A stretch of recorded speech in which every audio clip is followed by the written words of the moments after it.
All right, welcome to Aspire to Inspire, and I have my co-host Emery, and we have our guest Bob Morley. So, Bob, can you just introduce us about, or tell us about yourself and just introduce yourself? Sure. So my name's Bob Morley. As you said, I'm originally I was born in Utah, but I'm originally from Colorado. That's where I was raised, and I love Colorado, a town called Broomfield, and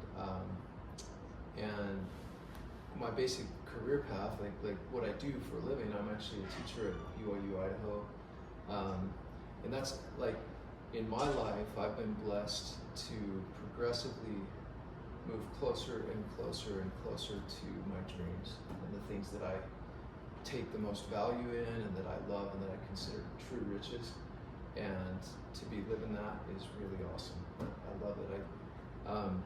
I actually I did my MBA at BYU and finished in 2002, and before that time I think I had thought about coming to teach up at Ricks College, but right when I was graduating is when it was made into a four-year school, and Gordon B. Hinckley, who was the prophet of the church at the time, he came out with a statement about what the school would be about. It was all about teaching and mentoring students, and to me I thought, that's it, that's my dream, that's what I want to do, and so I applied naively when I was finishing my master's, not realizing that the competition in the business department is like former business owners and CEOs and all this stuff, and so I applied probably 8 or 9 times over 16 years. I applied first in 2002, and then I actually got hired in 2018, and so that's a good long haul. But it's funny because I got to work during my career for Franklin Covey, which is in organizational development, and I had a dream to work for Franklin Covey, which was fulfilled, and then I dreamt about getting into international business, and that was fulfilled through a job trade, which I can tell you guys more about later if you want to know more about that. But I literally traded jobs with a friend and got into international business that way, and spent a lot of time in Latin America with Franklin Covey, and then went on to 2 other incredible training or organizational development companies. One, Vital Smarts, which is now called Crucial Learning, and then the Arbinger Institute, where I was on the executive team, and I just loved every one of those places. I loved working internationally, and had my original dream been fulfilled in the timing I was hoping for, none of that stuff would have happened, and so I've come to gain a genuine appreciation for timing, and when things seemingly don't work out according to our timetable, at least in my experience, it's been because a better timetable is being orchestrated, and you just gotta do your best in the meantime and love what you're doing in the meantime. So, but that's a little bit of background, and I mean I've had the privilege of traveling to and working in most of like 48 countries. Wow, I didn't know that. Yeah, it's been awesome. I mean, I heard you speak Spanish earlier. Do you speak any other languages besides Spanish? Yeah, I speak Spanish, Portuguese fluently, and then I speak an island language from Curacao, Aruba, and Bonaire called Papiamento. But I don't speak much Papiamento anymore because there's nobody to practice with here in Idaho or in Utah for that matter. Like anywhere that I've lived, I never had the opportunity to really practice that. I imagine. Yeah. What made you want to do international business? Because you said that was a dream of yours. Where did that start? Yeah, it actually started when I was in college for my undergraduate degree. I served a mission in Venezuela, where Ben's mom's from. She's from Barquisimeto, right? I'm not sure the neighborhood, but she's from Maracaibo. Maracaibo, that's right, Maracaibo. Okay, so, but I served in Venezuela, and until that time, I had only been on an airplane twice in my life. The only time I'd ever even been out of the country was to Vancouver, Canada for a choir festival, and so in high school. And that was when I went to that choir concert, that choir festival. It was the first time I'd ever boarded a plane in my life. And now I was diamond medallion at one point with Delta. I know planes really well, but or maybe platinum. I don't think it was diamond, but but like, yeah, I really think that what interested me most in international business was, after having lived in Venezuela, it opened my mind to the fact that the world is an incredible place, that there's so much to experience, so many great people, so many great cultures, and so much that's great about every culture. And I got like a little taste of that in Venezuela, and then on the islands of Curacao and Aruba and Bonaire. Those are Dutch islands, so they're way different than Venezuela, even though they're neighbors. Yeah. And I got to go to Colombia to renew my visa during that time. So even that like beginning for me was just exciting, you know, like. And then at Franklin Covey, when I did finally make my way into international business, that's where I realized, wait a minute, this was something that I just kind of felt a desire to do throughout college. And I even explored when I was in my undergraduate degree. Like I remember asking around, how do I get into international business? And in the business school, everyone was like, I don't know. Because at the time, international wasn't so big as it is now. Like China, like Chinese goods hadn't even started happening when I was in college. That happened after, like right when I was graduating my MBA was when China really set their strategy to become the manufacturing provider for the world.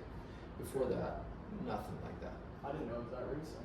Yeah. I thought that had always been the case. Yeah, no. I mean, China, and this is crazy. Like we can talk more about this later too. But just the one thing, when I finished my MBA in 2002, we had an opportunity to take an international business trip as part of our schooling, and we went to like we had the choice to go to Europe or to Asia. And I had already been working in Latin America at that point, and I thought, well, I'm going to spend more time in Latin America. That's just in my blood. I speak Spanish and Portuguese. But I thought, well, in Europe, I'll probably go there with like my wife and kids someday. That's a place everybody goes. But Asia, that's something I know nothing about, and so that's what I chose to do.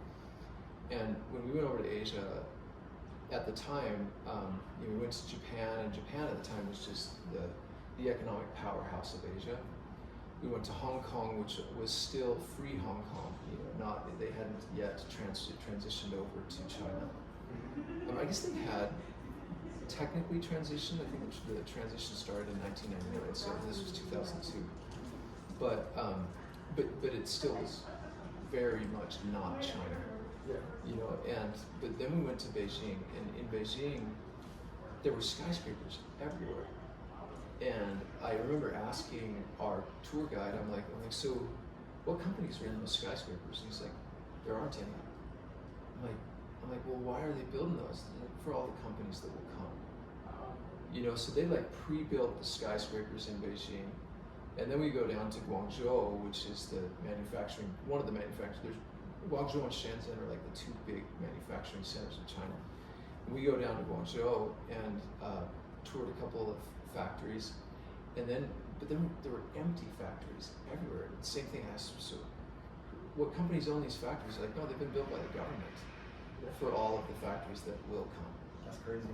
And so literally they had laid a long-term plan to take all of the manufacturing of the world and center it in China. I don't even know when that plan started, but it started soon enough that they had to save all the money and prepare themselves to build all that infrastructure. They built it and they succeeded. Yeah, I don't know a lot about this, but what makes China able to support all that infrastructure, like business? Well, I mean, in reality, I think that the order and the way that they did it could only be possible under like a kingdom or communism. You know what I mean? Because in a democracy or a free market, nobody is going to make an investment that's going to take 15, 20 years to pay off. I mean, not nobody. It's typically not common that people are going to do that. Whereas the Chinese government, they had just amassed whatever wealth they had from their mode of taxation, and so they just used government funding to build this economic engine. And then that economic engine has funded all of their military growth and all of their other growth. They basically, I think they figured out somewhere along the line, if we're actually going to become militarily powerful, we have to be economically powerful, and the only way to become economically powerful is to bring the market to us. Yeah. And they did it. I mean, it's you know, I don't know all of the motives behind it and all of those things, and you know, but it's fascinating to see that they were able to do that. And I think it was because they had such centralized power and centralized decision making. In a free market, if you wanted to run a strategy like that, you'd have to set market forces in place to convince people to act in their own self-interest to do something like that. Yeah, I mean, pretty difficult. Yeah. Although, this is what's crazy is after going there, like when we went there, the people in general were riding government issue metal bikes and buses, and the city was just full of buses. I went back to Beijing and Shanghai like 15 years later, and the streets were full at that point. Instead of metal bikes, Lamborghinis, Teslas, Maseratis, you know, like Aston Martin, you know, it was just line after line after line of the most expensive cars I've ever seen. And not all of the people have become rich, but there's a boatload of Chinese people who have become massively wealthy through this process. Yeah. That's also interesting, like the difference in business throughout different countries. That's one thing I've heard is like from culture, and the culture changes around the world. Business changes so much from country to country. Yeah. That to be an international business is it takes quite a bit of understanding, obviously, of business, but to some degree, like a love of the people and a desire to know them and their culture. So, how did you see that in your journey of international business? Well, it's funny. I'm grateful you'd ask it because in my, you know, everybody's got strengths and weaknesses, and I don't think I'm particularly strong at making all the right moves in business or analysis or finance or even sales or marketing. I'm okay at all of those things. I can do them well enough. But I think something that became like a secret sauce for me over the years was because I allowed something to grow in my heart, which was a genuine love for the people, and love for people that see things differently than I do, and feel differently, you know, perceive the world differently, but learning to genuinely love the people that I was interacting with, and that comes through my faith as much as it comes through anything, you know, but that feeling for people changed how I worked with people, and it changed the kind of trust that we have for each other, and it made my work just so enjoyable, because instead of working with a bunch of colleagues on a common goal, which is cool, I was working with friends on a common goal, and I mean, like, my job, literally, I could describe it to people as my job is to make friends, get into business together, and then help my friends succeed all over the world. It was so fun, you know, like to get to do that.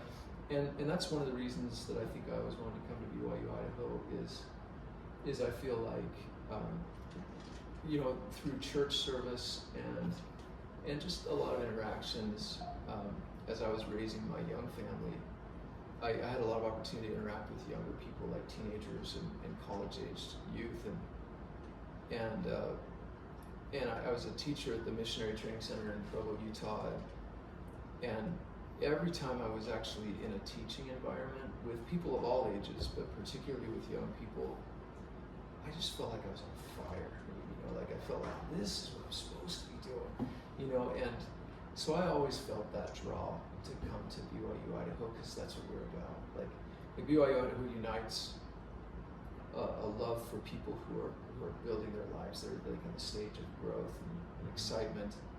It unites faith with all other truth.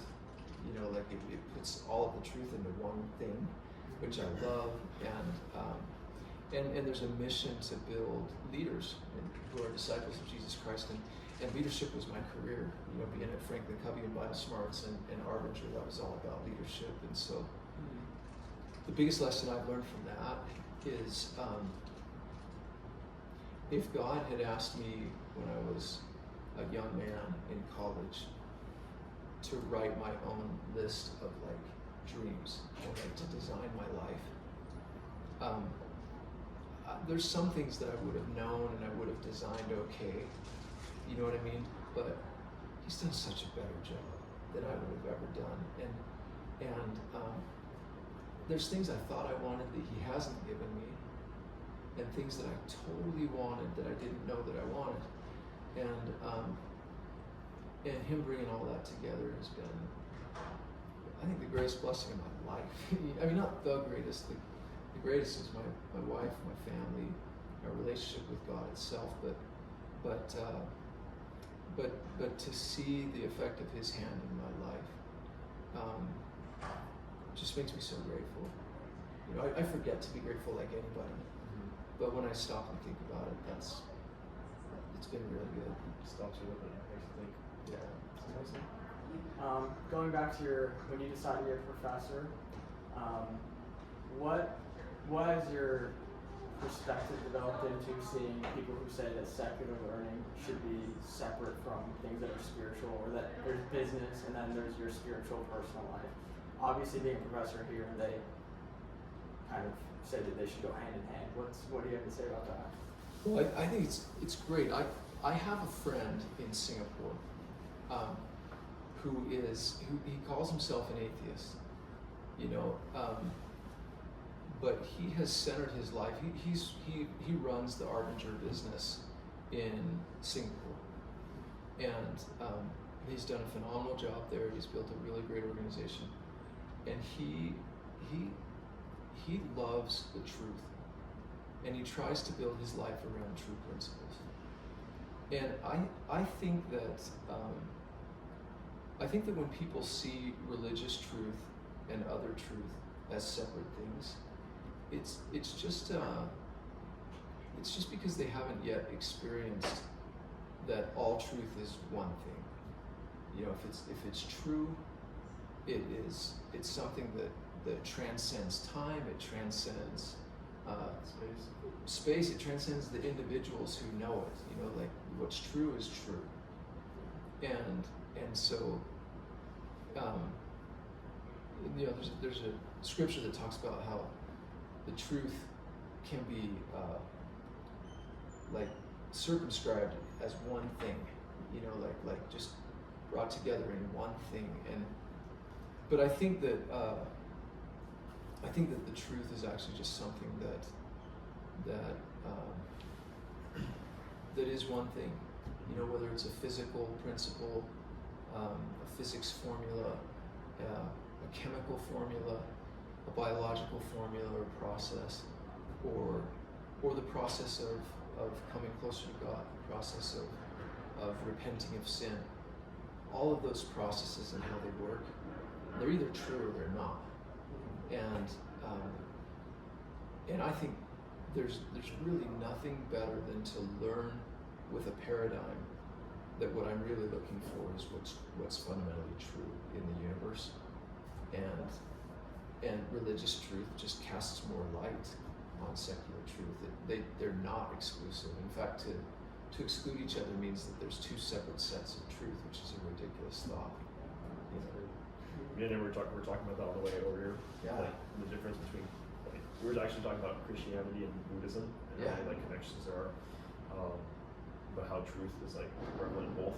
Yeah. And so I think it's interesting that no matter different viewpoints or different faiths, we look for that common ground and that one truth. Okay, so that, like, back to my atheist friend, then I have another friend who's of another Christian faith in South Africa.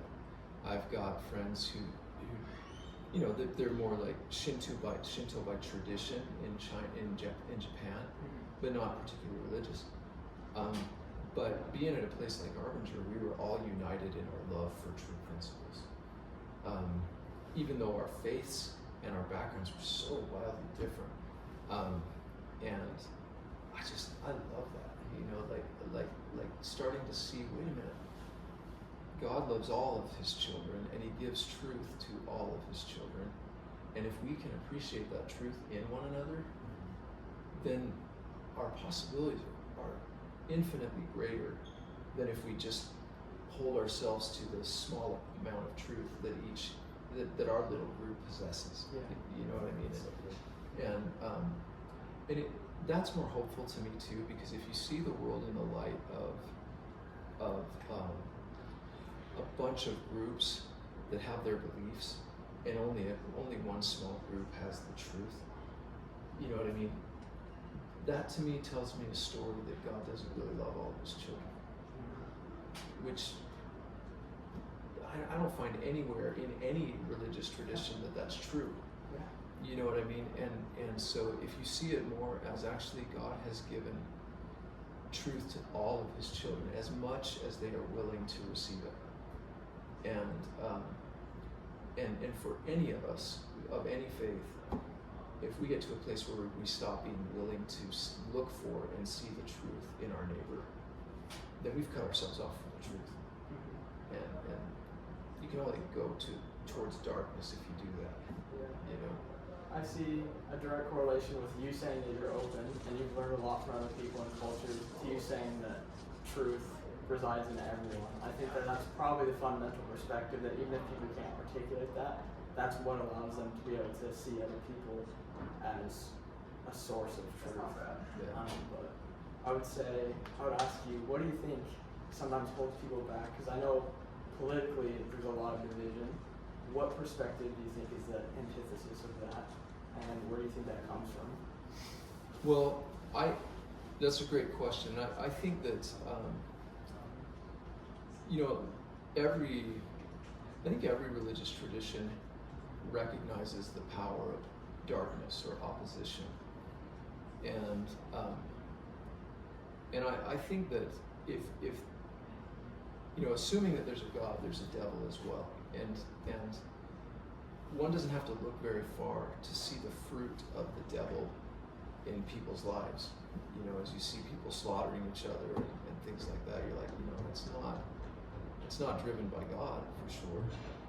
But when you see his fruit, you realize he's a genuine enemy of light and love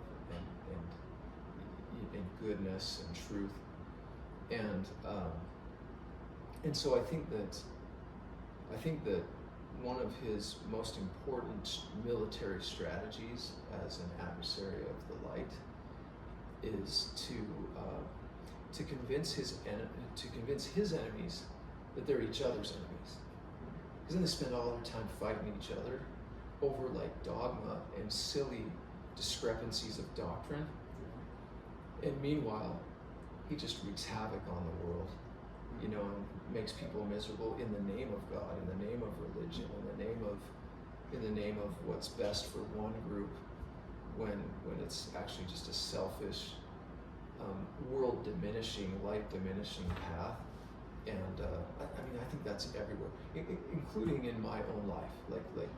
Like I can think of plenty of times in my life where because I saw things differently than another person, times when I see things differently than my wife, and we end up at odds and in a state of contention, it's usually because we've stopped being willing to see the truth in one another.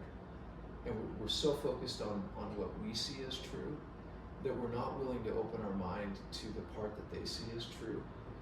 And so you got two people committed to what they see as true. And it's not that, and they think, well, my true thing is true, so yours can't be. And then the problem isn't that it's truth against falsehood. The problem is that it's incomplete truth against incomplete truth. And then when they actually open their minds, like it happens every time my wife and I make up after a fight or things like that. It's always like, oh, yeah, I guess I wasn't seeing that part.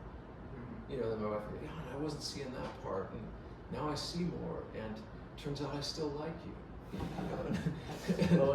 Yeah, whoa, that's crazy. And I like, it sounds simplistic, and it is overly simplistic, because it's tough to forgive after years of killing each other. But if you look at a place like Israel and Palestine, I mean, you get countless people who are Palestinians and even non-Palestinian sympathizers. Once they know Palestinians and what their point of view is, they walk away saying, man, those guys are good people. They want to live a good life.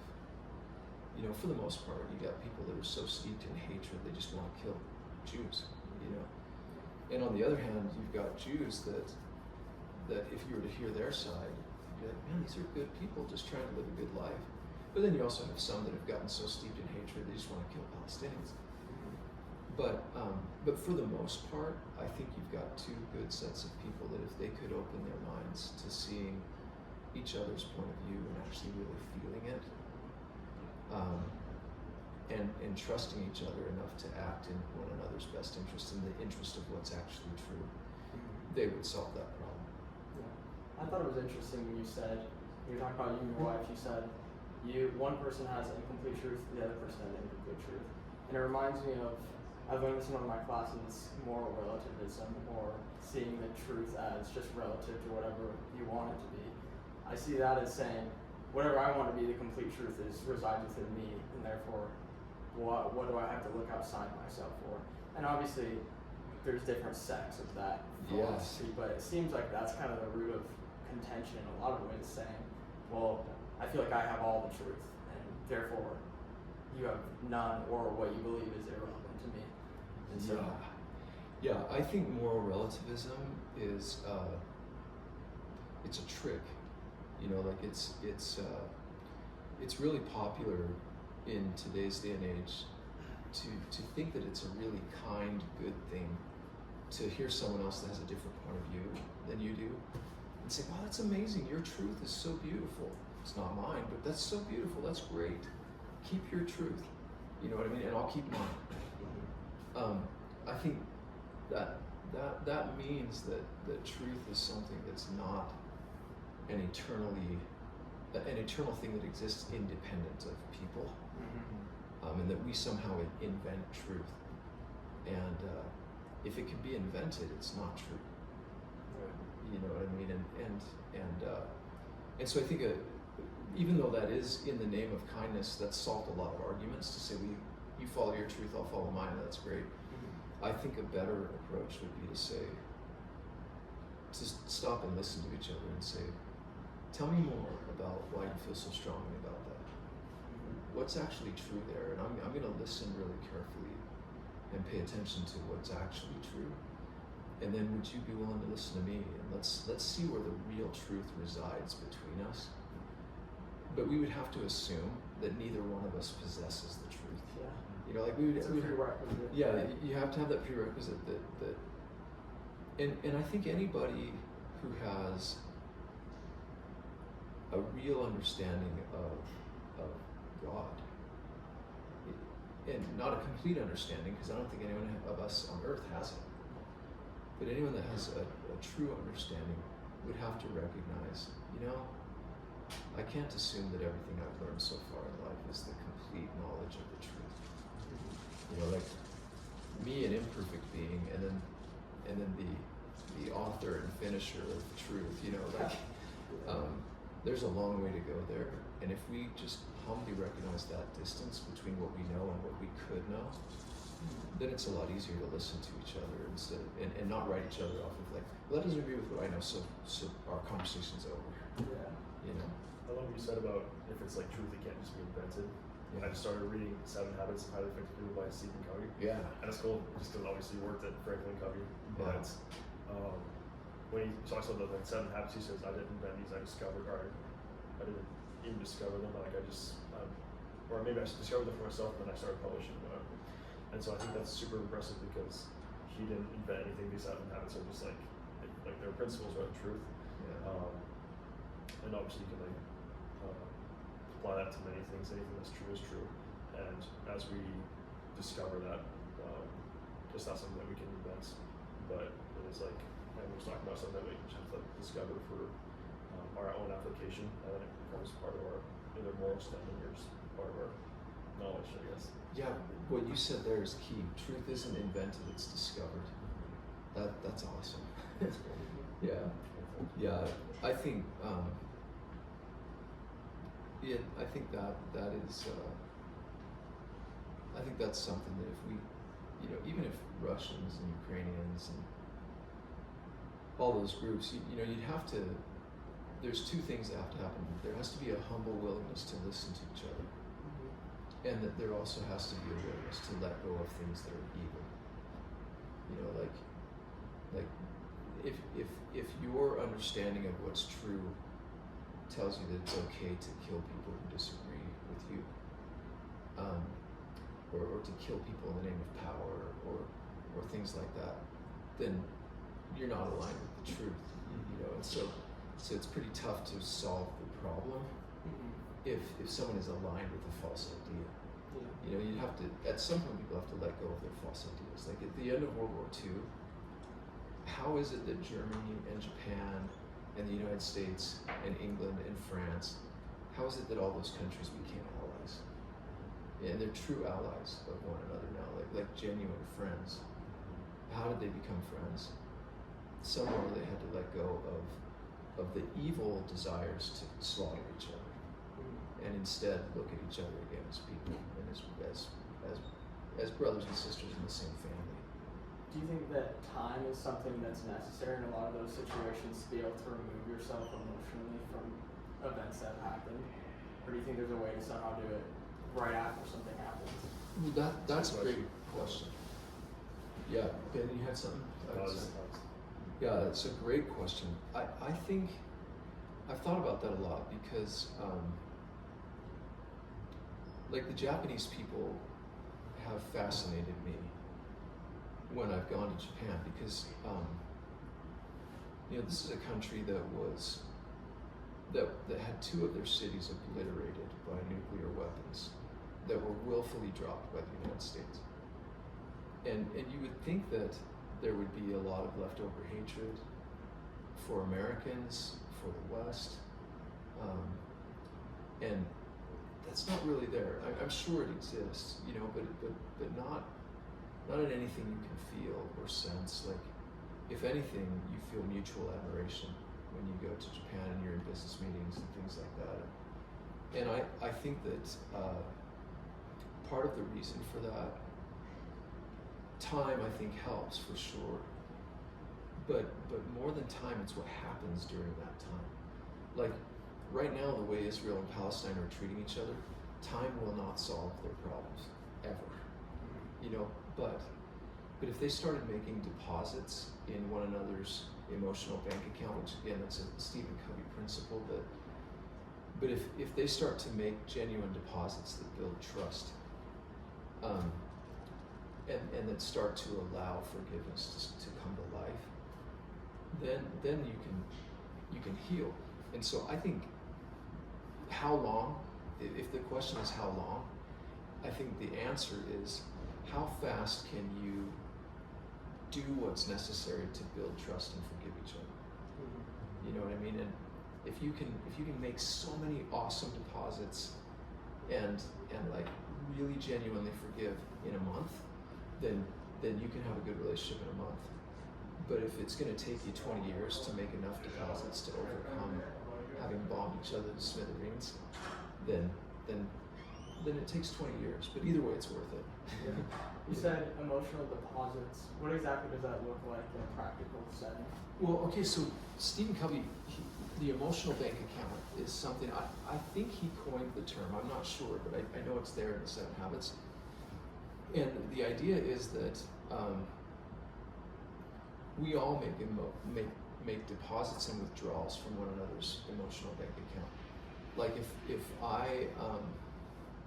if I continually show up late to pick up my children, which has been known to happen, then they start to get enough withdrawals from their emotional bank account that they can't trust me anymore to show up on time. And they'll say stuff like, "Dad, please just be there on time," you know, which might be true, you know, but and so if I've overdrawn that account, the only way that I can rebuild that trust is to start making deposits.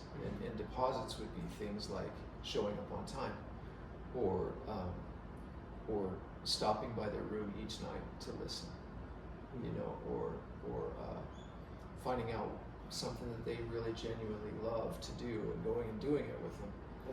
And a withdrawal it's kind of funny. Even a perceived good thing can be a withdrawal. Like if, for example, my son who's really into drawing right now, if he says, Dad, I just really want to, like I say, hey, let's go mountain biking. We loved mountain biking last year. Let's do it this year. And he says, no, Dad, actually, I really want to draw. And I kind of just want to show you what I've been doing.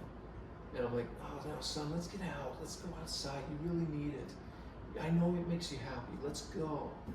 You know, and I push him out to go biking. That might be a withdrawal. He might go because he loves me, but it might send the message of, but I don't really care about what you want to do right now.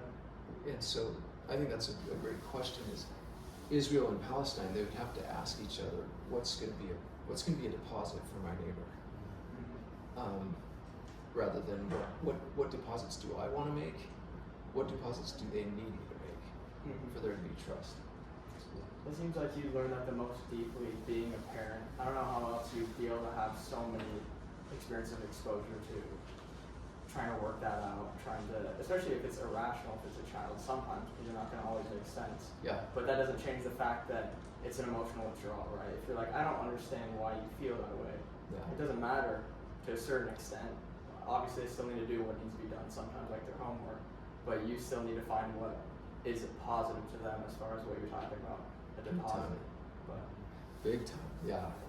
Yeah, parent, spouse, I mean, any of those things, like I think relationships teach us, you know, if we don't ever bump up against other people at work, at home, in the community, I think without the opportunity to bump up against other people, there's no real growth. It's really, I mean, actually, I can't say no real growth. You can still grow, you know, sitting and reading a book, but it's not until you're with other people that you can apply what you've been learning. And it's good. Yeah, it's got to be tested. And marriage is a test, you know. A great test, a positive test, you know, but not an easy one all the time. Well, we wanted to ask you, with so much experience in your life, we've talked a couple times before, you've always talked about the importance of real wealth or real success, which obviously is not monetary for a lot of people. Sometimes people presume that it is. But if we can just kind of combine two questions, what is your definition of success? And you talked about your dreams at the beginning, how even though you had a dream, God made you a different way to get to those dreams, right? Yeah. And so, talking to your younger self, what would you tell him is the definition of success, and as well as just any word or any advice to help him just trusting both God and the process of getting to that dream? Well, that's a great question. It's interesting because my points of view have changed over the years about a couple of things, or plenty of things, but one thing, I think since I've served, even before serving a mission in Venezuela, I had started to notice patterns in the world, and I'm a people watcher, and I tried to pay attention to who was actually happy, you know, and even happy families have days when they're royally miserable. So I wasn't looking for who's happy today, but more like a general state, and that general state meaning that they're at peace, that they find genuine joy in relationships, that their relationships are deep and strong and lasting, you know, and it's funny because like definitely I learned early that money's not gonna buy me that, you know, like because you can observe, like go to a super fancy restaurant, and just look around at the tables. How many people are like soul deep happy? There are some there, you know. It's not like being rich makes you miserable, but definitely it's not. It's not a direct correlation. Like money won't directly correlate to happiness or misery. It's just a resource, and that's something that caused me earlier in my life and career to think money doesn't matter. And I think I'm learning a different paradigm. That if I could talk to my younger self, I might say, Bob, you've learned an important lesson. Money is not going to make you happy, but resources do matter. Like if you want to accomplish things in life and do certain things, you need to have enough resources to do those things. You don't have to amass boatloads of resources, and you don't have to have, you know, like I've never wanted a boat, so it's not like I have to have a boat to be happy. You know, some people love boating, and so having that resource adds to their happiness. You know, but I do think that I would have been more deliberate in planning how I was going to acquire at least sufficient resources and means for whatever work I've got to get done. You know what I mean? And thankfully, I wouldn't tell myself to make that my number one priority, because the universe, Heavenly Father, life has combined to help me have the resources I need. You know, I have sufficient to get done what I need to get done. You know, and that could change for a lot of us in the next few years if everything crashes. You know, and we'll have to start again. But even then, it's irrelevant. Resources are not. They're a means to an end, not the end. You know, and so the other things that I would then say to myself is if money's not how you're going to define wealth or success, then how are you going to define it? And Clayton Christensen writes a book called How Will You Measure Your Life? It's awesome. I mean, it started as an article, or I think it started as a TED Talk, then it became an article, or vice versa, and then it finally became a book. But he teaches, he's a famous professor out of Harvard in the business school, but he teaches that determining early in life how you're going to measure success is extremely important. Because he had a lot of colleagues that he went to business school with at Harvard when he was a student that were like, he would show up at like reunions for his business school class, and there were some that they would say, yeah, they're not here anymore because they committed fraud and they're in prison. And there were others that say, yeah, you know, it's been a tough few years. My wife left me, my kids hate me. You know, I've had all kinds of business success, but very little success in the home. And he said, I'm confident that if you were to go back to when we were all in school together, that none of them started off with the objective of going to prison or getting divorced or having their kids hate them. But they, by not having a strategy of what they actually wanted, they ended up implementing a strategy that led them to what they didn't want. And they got rich, and they got exactly what they didn't want. So, I mean, this is a way long answer, but like, the big lesson for me lately has been that I need to start measuring wealth and the things that matter to me. Like, one thing that matters deeply to me is whether I feel like I'm right with God, and whether I feel like we have a genuine relationship. And when I feel like I'm distant from heaven and from light and from truth, I don't feel as good. So one of the wealths that I need to measure, or the riches that I need to measure, is that relationship. The other is my relationship with my wife. Like when she and I have fought at various times over the years, when we finally come back together, there's this idea that we've both realized that I actually can't ever be okay until we're okay. You know, like I can pretend, I can do all I want, and until we reconcile, I'm not all right. and so and she says the same thing, you know, which I'm so grateful for. But it feels like if I need to figure out what it means, and I've done some writing on this because I teach a leadership class, which is part of our class, and so I'm trying to do the same thing I was telling the students to do. But I've tried to envision, what does it mean to be rich in my marriage? What does it mean to be rich in my relationship with God? What does it mean to be rich in my relationships with my children? And if I get massively rich in those three areas and I leave this world a pauper, I'll be all right. Because I was able to use my resources to amass the wealth that mattered the most. Now, what I would rather though is poverty brings with it suffering. And I don't want my wife and my children to suffer more than they have to. You know, suffering is part of life. But so I try to provide well, not because I want to provide for the sake of providing, but because I want to provide for what actually matters. You know, and that perspective's been really helpful to me the last little while as I've made shifts in my life from a more lucrative job to a less lucrative job and stuff like that, and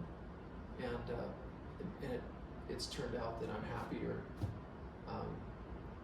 doing what I'm doing. You know, not that I wasn't happy before, but this is like we all want to get progressively happier and grow. You know, if you're not growing, you're shrinking. So that's been good.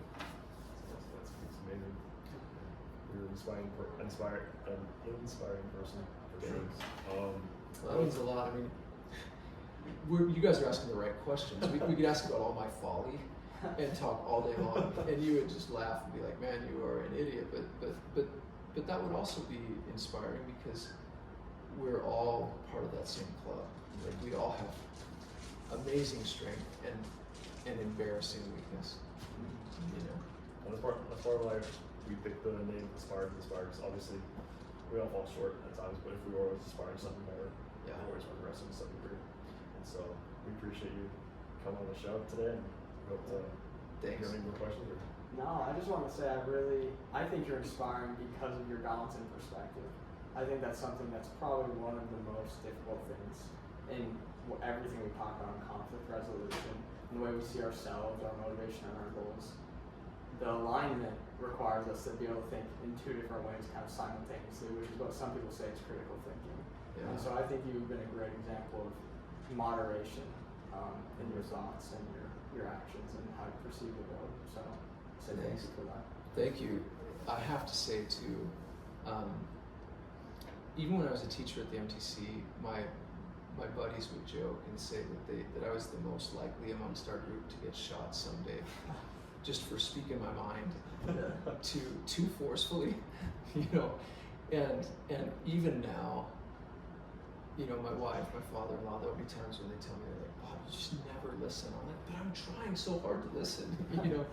And but I have to say, like that balance right now in these perspectives that we've been talking about today, like they're not mine, you know, like they're gifts that never would have come to me unless I chose Christ as my example and as my teacher, you know. And at the end of the day, as much as I love the truth that's all over the world, to me, Jesus is the light and the truth of the world, and just to have the blessing and the privilege of learning His words and trying to live them, there is nothing better on this planet, and that makes me rich, you know. Like, even if I were to lose everything tomorrow, but I still had His word to teach me what to do next, I'd be all right. Yeah. Thank you for your testimony as well as your experience and knowledge. Thanks. And is there anything else that you want to say before we finish that? No, I was just gonna say, like, where you guys are starting down this road of like aspiring to inspire. I just think there's so much perspective that you can get by asking great questions like what you guys have asked today of people of all walks of life. I think you'll find amazing things. Like, I mean, I think we might even be inspired or surprised to talk with people who were maybe not the traditional who we would think of as having it all together, but they maybe see some truth that's really powerful. You know, I found that I worked for a while. Just temporarily, I got the opportunity to teach at a place called the Other Side Academy in Utah, which is a home that was designed by one of the founders of Vital Smarts and some colleagues to help people overcome addiction and like deep drug addiction and stuff. But the stuff I would learn from recovering addicts was amazing. You know, people that like weeks before had been living on the streets for 5 years, just waiting for their next hit. You know, just begging every day for their next hit. And but they had the same rights to light as any human being. And I mean, who knows? We might even be surprised with someone like Putin, who I think is serving darkness. But he might have some things if we stop to talk about what things have been fundamentally true and important in your life. There's probably some light still there that causes him to get up every day, work for what he works for, you know, stuff like that. I think even the world's, those that we consider the most evil, unless they've totally given themselves over to darkness, we're going to find light there. You know, that's where peace comes from. Is in building on the light that's in one another, and allowing, like there's scripture in Jacob 5 that says, "Clear away the bad, according as the good shall grow." And he's talking about trees, but I think people are that way. That if you want people to become better, you can't focus on cutting off all the bad. You know, find all the bad, point it out, cut it off. You have to first grow the good. And then as the good grows, people start to shed the bad themselves. You know, they say, you know, actually that wasn't very helpful. You know, and I bet if Putin would if he were open enough to light for long enough, he might even shed his desire to kill Ukrainians. You know, so. Yeah, I like that. One of my favorite books is 12 Rules for Life. I don't know if you've read it. Oh. One of them is, I can't remember the exact wording, it's something like, assume that every person you're talking with has something you can learn, basically. Yeah. And I think it almost goes hand in hand with, assume every person you're talking to has an ounce of light in them. Even if you don't necessarily want to believe that, or you don't feel like that's true, you should still hold yourself to that standard. Because like what you're saying, every person has something, an ounce of truth in them that you can learn from. Yeah. But I really like that. Yeah, me too. That's a phenomenal book, by the way. It is amazing. Yeah, my favorite rule, the one that stuck out the most in my mind is treat yourself like you're someone you're responsible for helping. Yeah. To me, it's so good, because we can be so hard on ourselves, but we wouldn't talk that way to someone else. Like some of our self-talk, especially when we've really made a major blunder, can be so mean, you know. But we wouldn't talk that way to a friend who had just made a major blunder. You know, or especially to our own child. Well, I don't know. Some people can be pretty rough on their children, but not usually. Mm-hmm. So. We were talking about the golden rule on the way here. One of the 10 Commandments is treat others how you. I forgot the word it was, but basically like how you treat yourself, kind of how it sounds in the Bible. Yeah. And like the prerequisite to that is that you treat yourself well as well, and that radiates outward. Yeah. And so it's like a two-part commandment. It's like you should treat other people well, but you should also treat yourself well. Yeah. And part of treating yourself well is helping yourself to become who you can become in a productive manner. Like what you're saying. Yeah. You guys are gonna learn like you guys are great guys. Like no question. You're gonna learn so much though. Like the more that you have these conversations, it'll be amazing. So yeah, it's really cool. Thank you so much. Yeah, thank you guys. Yeah, I appreciate it.